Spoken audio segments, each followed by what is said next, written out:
Later, at the police station, the Temple of Justice and Order in Gotham. Robin looks out of a window in a tilted Dutch angle shot. The slant makes him feel unstable, and the arrangement of elements is cramped and uncomfortable. The boy looks trapped, caged. He clearly would rather be looking for the girl instead of being here. Furniture and cabinets both vanish for the next shot, and we pan left to Batman and Commissioner Gordon looking at security camera footage of a robbery. In it, a mysterious hulk of a man, kind of anonymous and plain-looking, lifts and tears apart a cash register, showcasing superhuman strength. It's funny how Gordon comments on his blank white eyes being scary, considering how both Batman's and Robin's eyes are drawn that way. A graphic character design choice, as I don't believe they're supposed to have lenses covering their eyes. As a kid, I remember really caring about Batman's eyes being blank. Same with the Ninja Turtles. I wanted my heroes to be portrayed without visible pupils. It made them feel more aggressive, cooler, and more inhuman in a way, and I loved that. Batman does not recognize this apparently new criminal. Gordon says, "Look at those eyes. How does someone get a face like that?" To which Robin replies, "Luck." He is daydreaming about the runaway girl he met recently. It's interesting that this jump from the robber to the girl links them together in the viewer's mind, an example of masterful foreshadowing that serves to also illustrate Robin's state of mind. Putting together an effective 20 minutes self-contained adventure requires a director aware of the fact that time is precious and scarce. "Sorry, I was thinking about a girl," Robin explains nonchalantly. In response to which Gordon comments to Batman, "Teenagers, glad my Barbara is past her wild years." Notice how even this small comedic moment serves to point to the theme of friction between fathers and their children. Gordon is unaware, of course, that his daughter is secretly Batgirl and spends her free time fighting criminals, parkouring through rooftops, and bleeping Batman.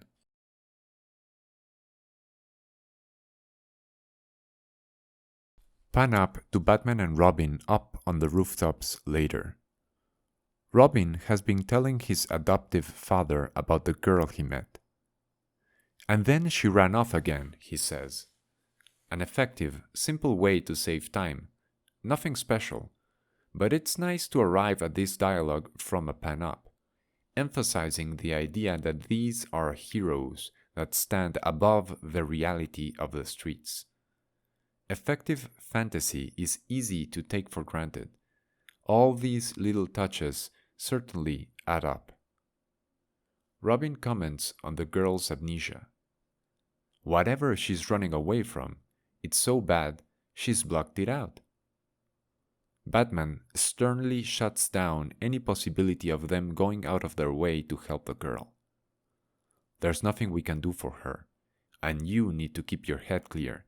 In this line of work, one slip-up is too many." Look at how dominating, oppressive even this shot is, again, a little bit slanted, with Batman bearing down over Robin and pointing his big, manly finger straight at him. He then turns his back to the boy, giving him no space to retort, and grapple hooks away with a silent command, "Shut up and follow me." There is an implicit threat of abandonment in the gesture. If you don't shut up and follow me, then just stay there, I don't care. Later in the episode, what this alternative entails will be made clearer for both Robin and us.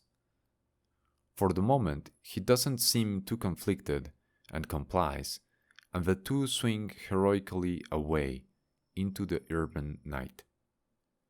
It's important to notice how we see two sets of backs again, moving away from the camera in succession. Robin is Batman's shadow, and we, as spectators, are Robin's. As his back acts as a non-confrontational space we can easily project ourselves into, similar to the perspective in third-person 3D video games. The fantasy moment also allows the preceding scene of fatherly admonishment to be cooler. Whatever happens, we're still flying above the city, so how bad could it be? This kind of space, the superhero life, they are things one would imagine many would sacrifice much to have access to. The next shot pans down from a moving train into the streets of Gotham the next day. A different world altogether. Quite delightful seeing how the simplest tools of the trade, pan up, pan down, are put to great use here, making us know and feel which world we are dealing with. A pan up leads to the fantastic superhero world of the rooftops. Pan down, the mundane world of regular people, the street. The kid formerly known as Tim Drake, now Tim Wayne, or just plain Tim, complains to Alfred about his mentor and adoptive father.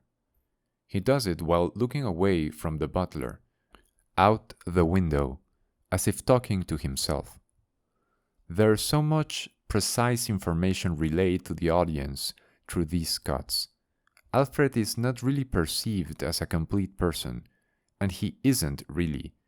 He is Batman's butler. He is Batman's a shadow. He seems always to be comfortable in that role. He points out to Tim that he is treated as a kid because he is still one. This next shot is pretty beautiful. Tim, looking out of the window, spots the runaway girl in the sidewalk, going into a bus terminal. Notice how he first appears surprised at his own reflection in the car window, through which he is looking. This is what he sees in the girl, her appeal to him. She is a reflection. This is what empathy means, to recognize yourself in another. A flute shyly enters the sound mix to sweeten the appearance of the girl with a subtle, melodramatic flair. Tim demands Alfred to stop the car. The butler retorts, "Master Tim, my instructions are to bring you straight home." Tim is already in the process of transforming into Robin, donning his mask and running his hand through his hair. This is very interesting. The fact that he puts on his Robin mask and costume before exiting the car. He wants to present to the girl a face she will recognize, having already created a certain rapport with her after rescuing her from the biker gang. In that sense, his face for the girl is the mask. He probably also believes himself to be more impressive to the opposite sex in full superhero regalia. Tim Drake, Tim Wayne, Master Tim, Robin. This kid has a lot of names and identities in his closet. It's important to point out also that Robin is a shadow of a shadow of a shadow, considering there was a previous Robin before him, who was Batman's shadow. Again, we see the running back, and Alfred reports the incident to his master. The melody that entered the mix a little while back has now morphed into a more heroic piece of score, which fits Robin's motivations as he runs off to meet the girl. The object of our hero's interest wanders around the bus station fearfully, constantly looking over her shoulder, just as she did the last time we saw her. A voice on the station speakers beckons a man to the information desk, perhaps as a reminder of similar messages directed at lost children, or the parents of lost children, asking them to come to the information desk to be reunited with their family. Robin calmly advances towards the girl, clearly wanting to avoid startling her. It's of no use. As soon as she sees him, she darts away. In this shot, we are introduced to the oppressive-looking structure that will play an important role in the upcoming sequence. She runs up the escalator, then through the station. This is shown from far away, making her look small in this imposing space. She is about to be run over by a bus, in a bit of a flashback to the previous menace she faced from the biker gang, where she was caught in a spotlight, when Robin heroically swings to her rescue, saving her just in the nick of time. The moment is emphasized by the arc of the swing leading into the red sky, as if he was flying upwards, taking her away from the city and its dangers.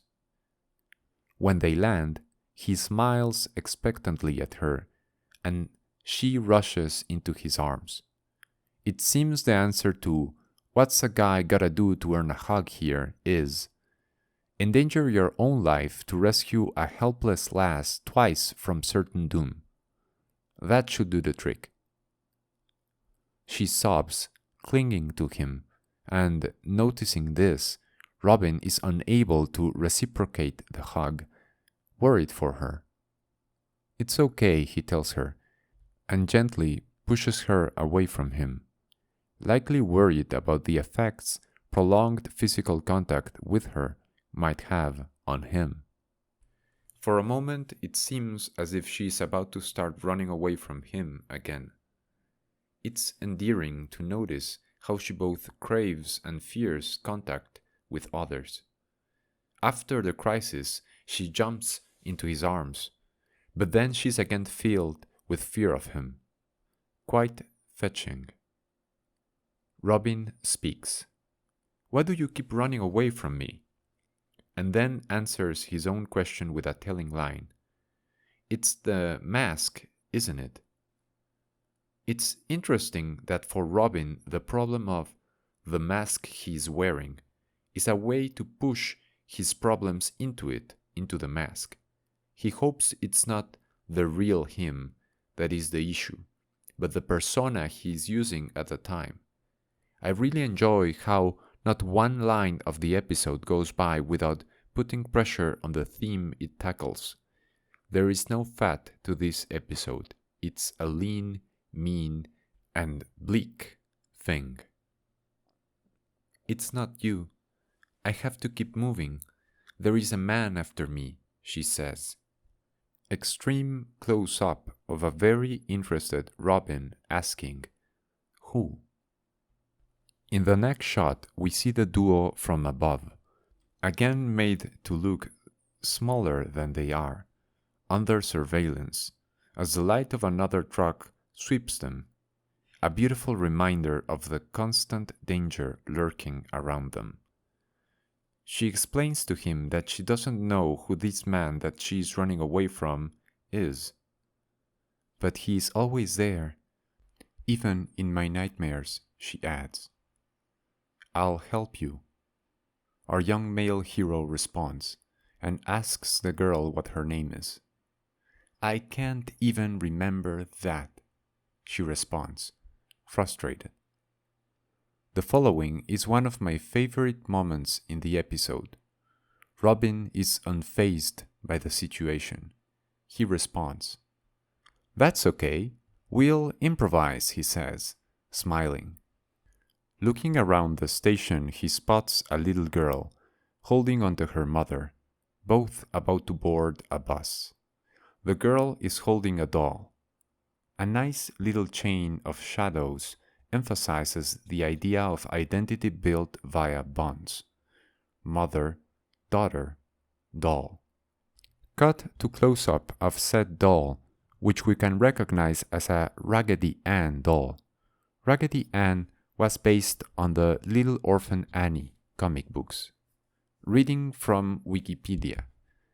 Little Orphan Annie displays literary kinship with the picaresque novel in its seemingly endless string of episodic and unrelated adventures in the life of a character who wanders like an innocent vagabond through a corrupt world. "Annie!" the boy hero exclaims, proud to have found such a fitting name for her. The recently baptized girl accepts the bestowed name without much enthusiasm. Clearly, Robin still has a long way to go yet before getting into her skirt, but he is certainly enticed by the challenge. Names have within them expectations. There is a history, an etymology, a ring to every name. How is it that we feel certain names fit certain people while others don't? In this theater stage of a world, we are constantly negotiating with others, figuring out what role we can successfully embody in any given situation. Which mask can we convincingly don to pursue, to chase after beauty?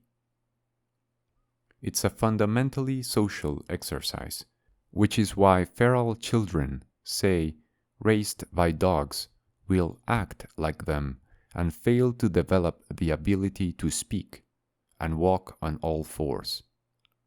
Behind the mask of the human lies a long history of very diverse and strange life forms. In any case, I think this creature makes for a very cute Annie. I'm sure you will agree, she pulls it off. Just then, Annie gasps in fright, and, without even looking around, she proclaims her pursuer to be near. She can feel him, it seems, suggesting they maybe share some sort of psychic bond.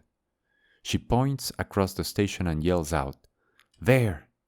We cut to a pretty frightening image. A dark doorway, apparently empty, a space to project all the fears in the world into, a door into darkness. A bus moves behind them, again. Again. A reminder of the dangerous world that they inhabit. It turns the previous event into a constant, a base level of aggression. The light from its lamps falls over the darkness and reveals a hulking man that was standing there, who then emerges from the shadows. Annie cowers behind her newfound protector, and we have reached our first commercial break. What a ride, huh? Quite the cliffhanger.